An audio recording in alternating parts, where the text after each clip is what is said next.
Bonjour tout le monde, aujourd'hui on va continuer sur le cours de la mécanique du point matériel et dans cette vidéo-là, on va traiter ce qu'on appelle le système de coordonnées cylindriques et bien sûr on va faire une application pour bien comprendre. Alors comme nous avons dit la dernière fois, lorsqu'on parle sur un système, peu importe, donc un système est caractérisé par ce que l'on appelle les coordonnées et la base. Alors, concernant les coordonnées cylindriques d'un point A existent dans l'espace. Alors voilà, les coordonnées d'un système cylindrique sont ρ, phi, z, tel que toujours supérieur ou égal à 0, et phi comme 0.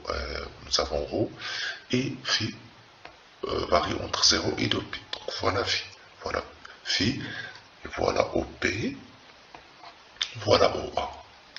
Donc, alors on définit aussi la base locale cylindrique est une base toujours orthonormée directe OO, OPhi, EZ, de telle manière qu'on va considérer que OP, le vecteur OP dans ce cas-là, est égal à ρ ρ, voilà, ρ ρ tel que ρ c'est la distance OP, voilà, la distance ρ c'est la distance OP, et bien sûr OP est égal à ρ selon ρ. EPhi, c'est égal à EZ produit vectoriel euro, ou bien EZ est égal à euro produit vectoriel EPhi, ou bien euro est égal à EPhi produit vectoriel EZ. Donc voilà ce qu'on appelle les coordonnées d'un système cylindrique et la base. Alors si on considère que nous avons un point 1A dans l'espace, donc bien sûr dans l'espace, c'est-à-dire caractérisé par exemple x, y, z. Donc, pour calculer le vecteur déplacement, ce que l'on appelle le vecteur position, vecteur position en A, donc, qu'est-ce qu'on va faire? On va projeter ce point-là, A, qui existe dans l'espace, sur le plan OX et Y, dans le but de simplifier le calcul. Donc voilà, OA, bien la projection de A dans le plan OX, OY. Qu'est-ce qu'elle nous donne? Donc le vecteur OA, voilà, OA est égal à OP plus PA. C'est la relation de Charles. OA est égal à OP plus PA. Et on va remplacer. Alors OP. Donc OP, qu'est-ce qu'il nous donne? Il nous donne que ρ euro. Voilà. Ρ, sa distance euro. Et bien sûr, PA, ça nous donne Z selon OZ. Donc voilà le vecteur position dans le système de coordonnées cylindrique. Donc OA est égal à ρ euro plus Z EZ. Maintenant, on va établir l'expression de déplacement élémentaire. Alors, déplacement élémentaire en coordonnées cylindriques, il s'écrit sous cette forme. Alors, nous avons dit que OA, voilà, OA est égal à quoi? OP plus PA. Alors, tout d'abord, on va effectuer un déplacement élémentaire selon ρ. Voilà, selon ρ, ça nous donne des ρ. Donc voilà OP0. Et bien sûr, on va effectuer un déplacement élémentaire, c'est-à-dire une petite variation. De ρ, ça nous donne des ρ, bien sûr, selon ρ. De la même manière, on va effectuer un déplacement élémentaire selon l'axe Z. Selon l'axe Z, ça nous donne dz, bien sûr, dz, ez. Et bien sûr, qu'est-ce qu'on va faire? Alors, on va faire un déplacement élémentaire de phi, c'est-à-dire une rotation, une variation élémentaire. Voilà. Donc, phi, par exemple, phi existe ici. Après une rotation, ça nous donne normalement cet abscisse curviligne. Et bien sûr, cet abscisse curviligne, c'est OP, c'est ρ, bien sûr, ρ dφ. Donc, ρ dφ est bien sûr selon EPhi. Donc, voilà l'expression de déplacement élémentaire en coordonnées cylindriques. DOA est égal à dρ ρ plus ρ dφ EPhi plus dz EZ. Et bien sûr, si on veut déterminer l'élément de volume en coordonnées cylindriques, de la même manière, on va effectuer les déplacements élémentaires. Alors, comme nous avons dit, selon, voilà, 0, on va faire un déplacement élémentaire, ça nous donne 0. Voilà. Selon Z, on va faire un déplacement élémentaire, ça nous donne dz, et selon phi, bien selon O phi, voilà, cet arc qui est égal à d de phi, O d de phi, donc voilà, dv est égal à d rho, rho dv dz. Alors, concernant les éléments de surface en coordonnées cylindriques, on peut distinguer entre trois surfaces élémentaires différentes. Soit on considère, bien sûr, dφ, rho dφ, qui est normalement une surface élémentaire perpendiculaire à EZ. De même, je peux considérer d rho dz, qui est une surface élémentaire perpendiculaire à EφI. De même, je peux considérer ici R, c'est rho. Hein. Dans les exercices, souvent on travaille soit avec R, rho ou bien R, c'est la même chose. Donc ici c'est rho et pas R. Rho dφ dz qui est une surface qui est normalement une surface élémentaire perpendiculaire à O. Donc voilà la surface ou bien le volume d'un système de coordonnées. Ici le volume d'un système de coordonnées cylindrique. Voilà, nous avons dz, nous avons effectué un déplacement élémentaire selon rho, ça nous donne rho, et bien sûr, un déplacement élémentaire de phi, ça nous donne rho dφ. Maintenant, on va établir les différentes relations entre les systèmes de coordonnées cartésiens et cylindriques. Je rappelle que les coordonnées d'un système cartésien, c'est x, y, z, et les coordonnées d'un système cylindrique sont rho, phi et z. Alors, donc voilà, si je travaille ici, dans ce plan-là, on va considérer OP0. Et si on veut calculer cosinus de phi, donc on va travailler dans ce triangle-là. O, ce point-là, par exemple, H et ici P. Alors si on calcule le cosinus de phi, le cosinus de phi, c'est par définition, c'est x sur rho, ce qui nous donne que x est égal à rho cosinus de phi. De la même manière, si on calcule le sinus de phi, voilà, le sinus de phi est égal à ce côté-là, qui est normalement y divisé par OP, divisé par rho. Et bien sûr, je peux déduire que rho, y est égal à rho sinus de phi. De même, nous avons z est égal à z. D'autre part, si on veut calculer rho en fonction de x et y, alors si on va travailler dans ce triangle-là, alors nous avons quoi? Nous avons x, ou bien nous avons rho au carré est égal à quoi? Est égal à x au carré plus y au carré. Sa distance c'est y. Donc ce qui nous donne que rho est égal à la racine de x au carré plus y au carré. De même, si on calcule sinus de phi, comme nous avons fait tout à l'heure, sinus de phi est égal à ce côté, normalement le côté opposé qui est, normalement dans ce cas-là, ce côté-là qui est y divisé par rho. Et bien sûr, on va garder y et on va remplacer rho par la racine de x au carré plus y au carré. Alors si on veut déterminer la base d'un système de coordonnées cylindrique en fonction de la base d'un système de coordonnées cartésien. Donc voilà, on va prendre cette représentation-là. Voilà, donc toujours nous avons EX perpendiculaire à EY et OO toujours perpendiculaire à OφI. Bien sûr, ici, nous avons phi. Pourquoi? Parce que nous avons considéré que phi, c'est l'angle entre X et ρ. Alors, si on calcule, bien sûr, on veut établir l'expression de O en fonction de X et Y. Voilà O. Donc, on va faire la projection sur X et la projection sur EY. Alors, la projection sur EX, ça nous donne directement le côté adjacent. Donc, ça nous donne que O est égal à cosinus de phi EX. Cosinus de phi EX. Et si on va calculer, bien, on va faire la projection sur y, ça nous donne sinus de phi EY, plus sinus de phi EY. Voilà, c'est très bien. Donc maintenant, ρ est égal à cosinus de phi EX, plus sinus de phi EY. De même, on va calculer OφI.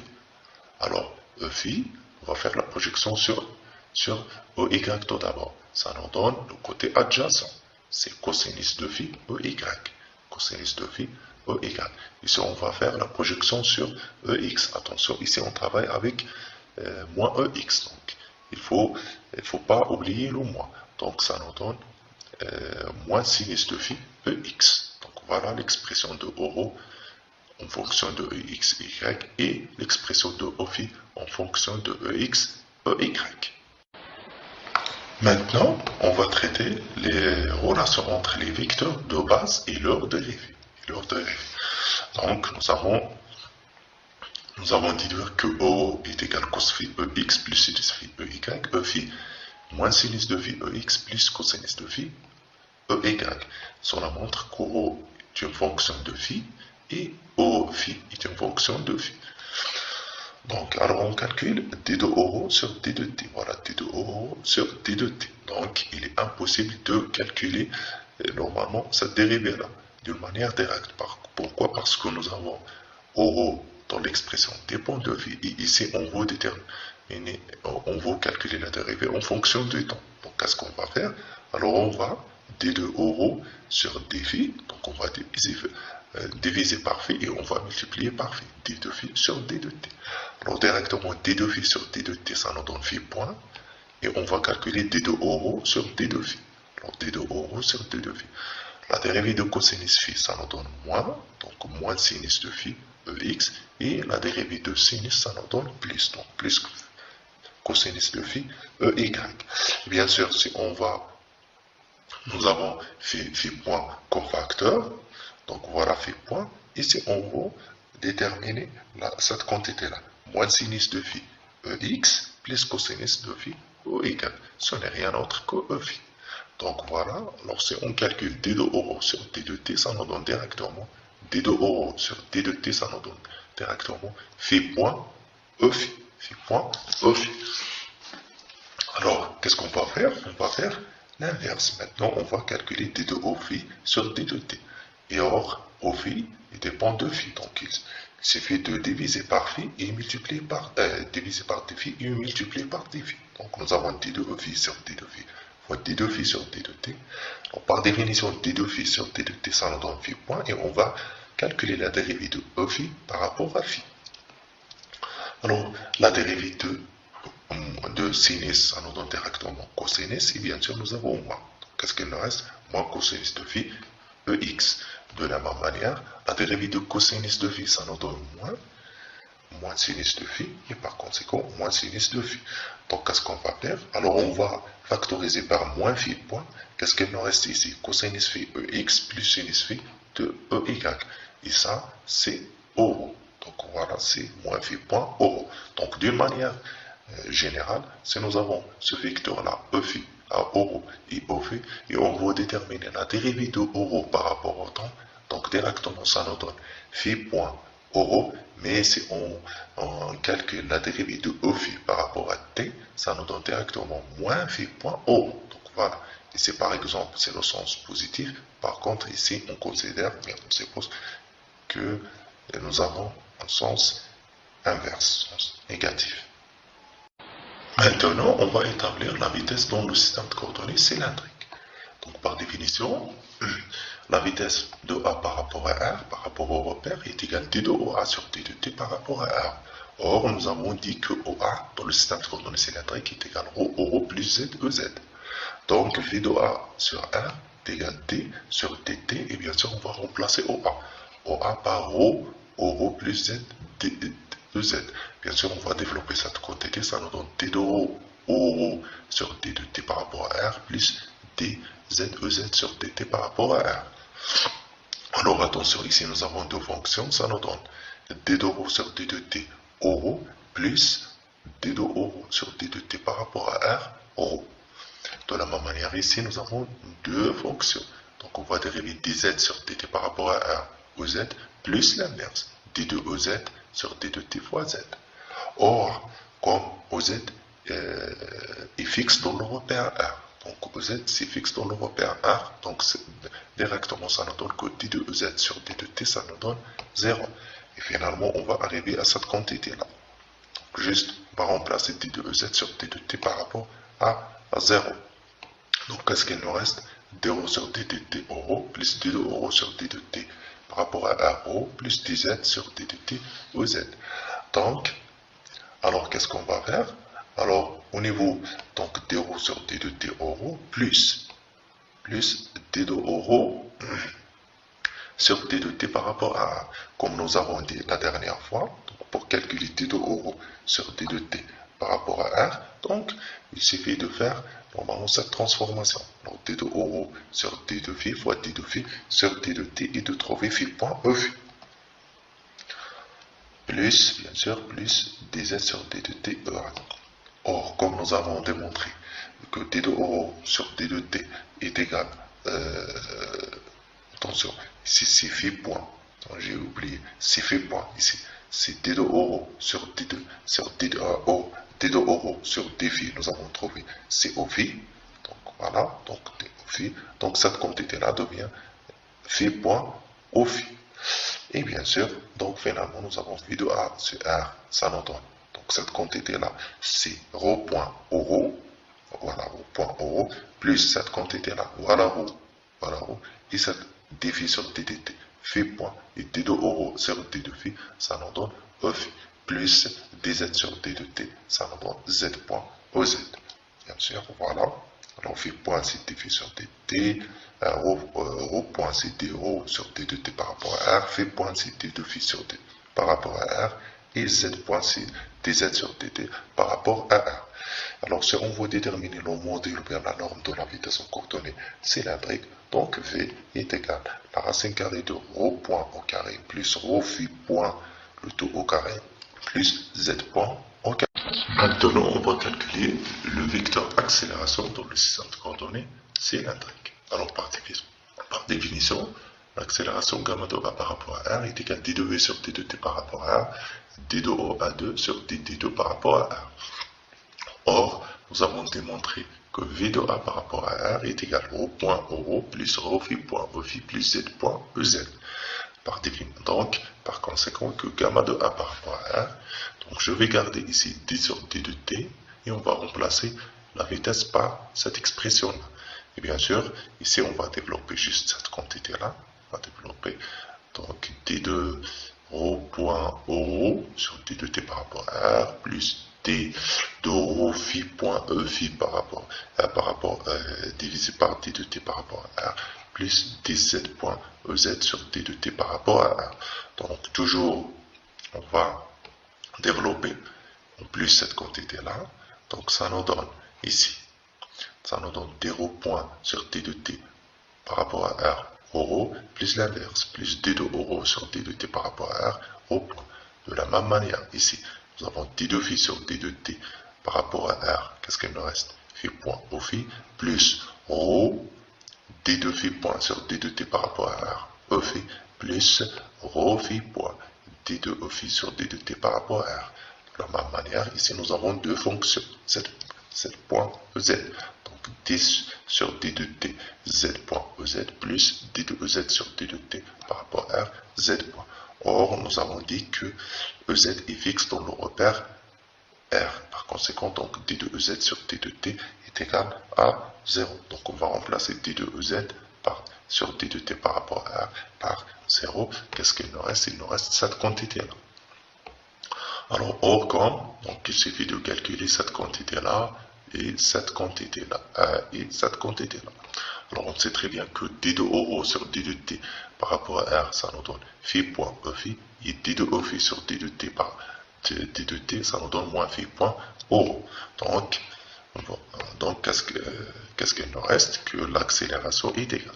Alors ici, nous avons d de rho point sur d de t par rapport à R. Ça nous donne rho seconde, rho plus d de rho sur d de t par rapport à R. Alors, ça nous donne phi point, alors phi point e phi, rho point. Voilà. De la même manière, d de rho sur d de t, phi point e phi. Ici, là, ça nous donne rho point. Donc, qu'est-ce que rho point phi point e phi. Voilà. Rho point phi point e phi. De la même manière, rho, la dérivée d phi point par rapport à temps, par rapport au temps. Ça nous donne phi seconde. Donc, voilà, rho phi seconde e phi. De la même manière, ici, nous avons rho phi point et la dérivée de e phi sur d de t, ça nous donne moins phi point o rho. Et bien sûr, ici, nous avons z secondes au z. Alors voilà, donc attention ici, hein, attention, 0 rho seconde n'est pas phi seconde. 0 seconde au rho seconde ici, plus phi point au phi rho point, plus rho phi point e phi, plus rho phi seconde e phi, plus rho phi point moins phi point au rho, plus z seconde au z. Hein. Nous avons fait rien. Alors qu'est-ce qu'on va faire? Alors on va factoriser par euro. Donc si on factorise par euro, qu'est-ce qu'elle nous donne ici? Nous avons phi seconde, et ici nous avons moins, voilà euro. Ça nous donne moins rho phi point au carré. Moins rho phi point au carré. C'est très bien. Maintenant qu'est-ce qu'on va faire? On va factoriser par o phi. Alors, au phi, nous avons tout d'abord ici phi point, rho point, et ici nous avons phi point, rho point, et ici nous avons phi point, rho point. Donc nous avons deux rho point, phi point, et qu'est-ce qu'il nous reste? Il nous reste plus rho, phi seconde. Rho plus phi seconde, voilà. Et finalement, qu'est-ce qu'il nous reste? Z seconde au Z. Donc voilà le vecteur accélération dans le système de coordonnées cylindrique. Maintenant, pour bien comprendre, on va faire un exercice d'application. Alors par rapport à un repère orthonormé, un point M, alors dans ce cas-là on travaille avec M, est animé d'un mouvement défini en coordonnées cylindriques par R, 1 plus cos θ, θ est égal à oméga t, z est égal à sinus θ. Dans le cours, nous avons dit que pour les systèmes de coordonnées, bien les coordonnées d'un système, bien les variables d'un système de coordonnées cylindriques sont ρ, phi et z. Alors ici, on va travailler avec r, θ, z. C'est la même chose. Hein. Juste il faut changer les notations. ρ par r et phi par θ. Alors première question. Trouver les composantes en coordonnées cylindriques des vecteurs vitesse et accélération. Deuxièmement, soit M la projection orthogonale de M dans le plan X ou Y, écrire l'équation polaire de M. Donc sans plus tarder, on va commencer la correction.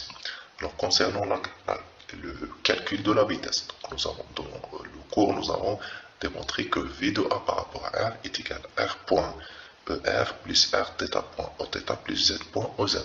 Je répète, dans le cours, nous avons travaillé avec ORO. Ici, on va travailler avec ER, c'est la même chose. Et de même, nous avons travaillé avec ρ dans le cours. Ici, on va travailler avec R. C'est la même chose. Alors, donc, qu'est-ce qu'on va faire? On va juste dériver R, dériver θ, dériver Z. Donc, d'après nos nombres, nous avons R est égal à 1 plus cos θ est égal à 1 plus cos et θ est égal à 1 plus cosinus d'oméga t. Donc, si on va dériver par R point, c'est la dérivée de R par rapport au temps. Donc, la dérivée de 1, ça nous donne 0. La dérivée de cosinus de oméga t par rapport au temps, ça nous donne moins oméga sinus de oméga t. De même, nous avons θ est égal à oméga t. D'où θ point est égal à oméga. Z est égal à sinus θ est égal à sinus oméga t. Z point est égal à oméga cosinus de oméga t. Donc finalement, on va remplacer. Donc V de A par rapport à R est égal à moins oméga sinus oméga t ER plus R oméga ET plus oméga cosinus oméga t EZ. Alors, qu'est-ce qu'on va faire? Donc, ici, V de A par rapport à R est égal à moins oméga sinus oméga t ER plus R. Je vais remplacer R par 1 plus cosinus θ. D'après les nombres, d'après les données. Donc R est égal à 1 plus cosinus θ oméga Oθ plus oméga cosinus et bien sûr oméga t qui est égal à θ. Voilà ici, oméga t est égal à θ. Maintenant, on va calculer le vecteur accélération. Donc gamma de R, de A par rapport à R, d'après la définition, ou bien d'après l'expression que nous avons établie tout à l'heure, est égal à θ seconde moins R θ point au carré ER, plus 2 R point θ point, plus R θ seconde au θ, plus Z seconde au Z. Donc, je répète, dans le cours, nous avons travaillé avec phi, ici on travaille avec θ, c'est la même chose. De même, ρ, ici on va travailler avec r. Alors nous avons θ point est égal à oméga, de θ point, donc ici nous sommes obligés de calculer θ seconde, tout d'abord θ seconde. Alors nous avons θ point est égal à oméga, qui est une constante. Donc θ seconde est égal à 0. Voilà. De la même, θ point est égal à oméga. De θ point au carré est égal à oméga au carré. Alors R point est égal à moins oméga sinus oméga t. Et Z point est égal à oméga cosinus oméga t. Donc Z seconde est égal à moins oméga carré sinus de oméga t. Donc bien sûr, qu'est-ce qu'on va faire? On va remplacer ces expressions-là dans cette expression et on va arriver finalement que gamma de A par rapport à, bien sûr, après factorisation, on trouve que moins oméga carré 1 plus cosinus θ ER moins oméga carré sinus oméga t moins oméga carré sinus de θ OZ. Deuxième question, nous avons θ est égal à oméga t, l'équation polaire de M et R est égal à 1 plus cosinus θ qui est normalement un quart de iode. Et à très bientôt.